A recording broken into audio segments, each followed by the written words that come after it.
जय राम जय राम जय जय राम सिया राम जय जय सिया राम। कुंभकर्ण ने कहा, हे पुत्र सुन, रावण तो काल के वश हो गया है, उसके सिर पर मृत्यु नाच रही है, वह क्या अब उत्तम शिक्षा मान सकता है। हे विभीषण, तू धन्य है, धन्य है, धन्य है। हे तात, तू राक्षस कुल का भूषण हो गया। हे भाई, तूने अपने कुल को दे दीप्यमान कर दिया, जो शोभा और सुख के समुद्र श्री राम जी को भजा। मन वचन और कर्म से कपट छोड़कर रणधीर श्री राम जी का भजन करना। हे भाई, मैं काल के वश हो गया हूँ, मुझे अपना पराया नहीं सूझता, इसलिए अब तुम जाओ। भाई के वचन सुनकर विभीषण लौट गए और वहां आए जहां त्रिलोकी के भूषण श्री राम जी थे। विभीषण ने कहा, हे नाथ, पर्वत के समान विशाल देह वाला रणधीर कुंभकर्ण आ रहा है। वानरों ने जब कानों से इतना सुना, तब वे बलवान किलकिलाकर हर्ष ध्वनि करके दौड़े, वृक्ष और पर्वत उखाड़ कर उठा लिए और क्रोध से दांत कटकटाकर उन्हें उसके ऊपर डालने लगे। रीछ वानर एक एक बार में ही करोड़ों पहाड़ों के शिखरों से उस पर प्रहार करते हैं, परंतु इससे ना तो उसका मन ही मुड़ा और ना शरीर ही टाले टला, जैसे मदार के फूलों की मार से हाथी पर कुछ भी असर नहीं होता। तब हनुमान जी ने उसे एक घूंसा मारा, जिससे वह व्याकुल होकर पृथ्वी पर गिर पड़ा और सिर पीटने लगा। फिर उसने उठकर हनुमान जी को मारा, वे चक्कर खाकर तुरंत ही पृथ्वी पर गिर पड़े। फिर उसने नल नील को पृथ्वी पर पछाड़ दिया और दूसरे योद्धाओं को भी जहां तहां पटक पटक कर डाल दिया। वानर सेना भाग चली, सब अत्यंत भयभीत हो गए, कोई सामने नहीं आता। सुग्रीव समेत अंगद आदि वानरों को मूर्छित करके फिर वह अपरिमित बल की सीमा कुंभकर्ण वानर राज सुग्रीव को कांख में दबाकर चला। शिव जी कहते हैं, हे उमा, श्री रघुनाथ जी वैसे ही नरलीला कर रहे हैं जैसे गरुड़ सर्पों के समूह में मिलकर खेलता हो, जो भौं के इशारे मात्र से काल को भी खा जाता है, उसे कहीं ऐसी लड़ाई शोभा देती है।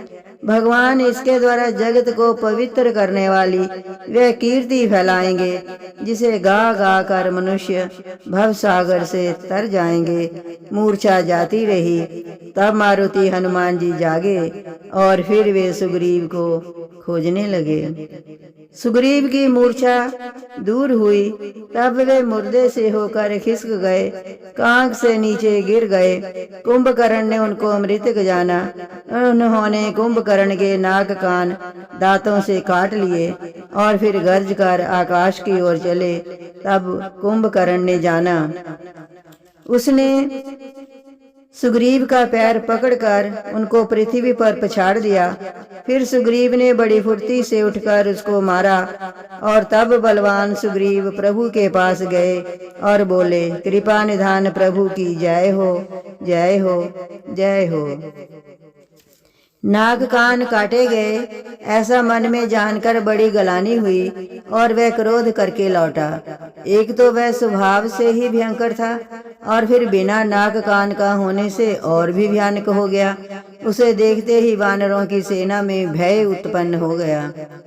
रघुवंश मणि की जय हो, जय हो, जय हो, ऐसा पुकार कर वानर हु करके दौड़े और सबने एक ही साथ उस पर पहाड़ और वृक्षों के समूह छोड़े। रण के उत्साह में कुंभकर्ण विरुद्ध होकर सामने ऐसा चला मानो क्रोधित होकर काल ही आ रहा हो। वह करोड़ करोड़ वानरों को एक साथ पकड़ पकड़ कर खाने लगा। वे उसके मुंह में इस तरह घुसने लगे मानो पर्वत की गुफा में टिड्डियां समा रही हों। करोड़ों वानरों को पकड़कर उसने शरीर से मसल डाला, करोड़ों को हाथों से मलकर पृथ्वी की धूल में मिला दिया। पेट में गए हुए भालू और वानरों के ठट उसके मुख, नाक और कानों की राह से निकल कर भाग रहे हैं। रण के मद में मत राक्षस कुंभकर्ण इस प्रकार गर्वित हुआ मानो विधाता ने उसको सारा विश्व अर्पण कर दिया हो और उसे वह ग्रास कर जाएगा। सब योद्धा भाग खड़े हुए, वे लौटाए भी नहीं लौटते, आंखों से उन्हें सूझ नहीं पड़ता और पुकारने से सुनते नहीं। कुंभकर्ण ने वानर सेना को तितर बितर कर दिया। ये सुनकर राक्षस सेना भी दौड़ी। श्री रामचंद्र जी ने देखा कि अपनी सेना व्याकुल है और शत्रु की नाना प्रकार की सेना आ गई है। तब कमल नयन श्री राम जी बोले, हे सुग्रीव, हे विभीषण और हे लक्ष्मण, सुनो, तुम सेना को संभालना, मैं इस दुष्ट के बल और सेना को देखता हूँ। हाथों में शारंग धनुष और कमर में तरकस सजकर श्री रघुनाथ जी शत्रु सेना को दलन करने चले। प्रभु ने पहले तो धनुष का टंकार किया, जिसकी भयानक आवाज सुनते ही शत्रु दल बहरा हो गया। फिर सत्य प्रतिज्ञा श्री राम जी ने 1,00,000 बाण छोड़े। वे ऐसे चले मानो पंख वाले काल सर्प चले हों। जहां तहां बहुत से बाण चले, जिनसे भयंकर राक्षस योद्धा कटने लगे। उनके चरण, छाती, सिर और भुजदंड कट रहे हैं। बहुत से वीरों के 100 टुकड़े हो जाते हैं। घायल चक्कर खा खा कर पृथ्वी पर पड़ रहे हैं। उत्तम योद्धा फिर संभल कर उठते और लड़ते हैं। बाण लगते ही वे मेघ की तरह गरजते हैं। बहुत से तो कठिन बाण को देखकर ही भाग जाते हैं। बिना मुंड सिर के प्रचंड रुंड धड़ दौड़ रहे हैं और पकड़ो पकड़ो, मारो मारो का शब्द करते हुए चिल्ला रहे हैं। प्रभु के बाणों ने क्षण मात्र में ही भयानक राक्षसों को काट कर रख दिया। फिर वे सब बाण लौटकर श्री रघुनाथ जी के तरकस में घुस गए। कुंभकर्ण ने मन में विचार कर देखा कि श्री राम जी ने क्षण मात्र में ही राक्षसी सेना का संहार कर डाला। तब वह महाबली वीर अत्यंत क्रोधित हुआ और उसने गंभीर सिंह नाद किया। वह क्रोध करके पर्वत उखाड़ लेता है और जहाँ भारी भारी वानर योद्धा होते हैं वहां डाल देता है। बड़े बड़े पर्वतों को आते देखकर प्रभु ने उनको बाणों से काटकर धूल के समान चूर चूर कर डाला। फिर श्री रघुनाथ जी ने क्रोध करके धनुष को तान कर बहुत से अत्यंत भयानक बाण छोड़े। वे बाण कुंभकर्ण के शरीर में घुसकर पीछे से इस प्रकार निकल जाते हैं कि उनका पता नहीं चलता, जैसे बिजलियां बादल में समा जाती हैं। उसके काले शरीर से रुद्र बहता हुआ ऐसी शोभा देता है मानो काजल के पर्वत से गेरू के पनाले बह रहे हों। उसे व्याकुल देखकर रीछ वानर दौड़े।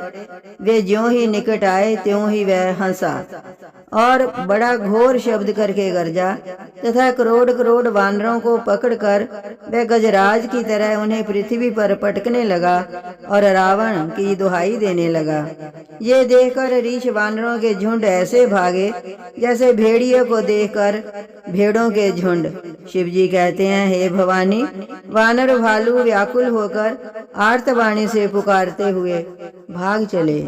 वे कहने लगे, ये राक्षस दुर्भिक्ष के समान है, जो अब वानर रूपी कुल रूपी देश में पड़ना चाहता है। हे कृपा रूपी जल के धारण करने वाले मेघ रूप श्री राम, हे खर के शत्रु, हे शरणागत के दुख हरने वाले, रक्षा कीजिए रक्षा कीजिए।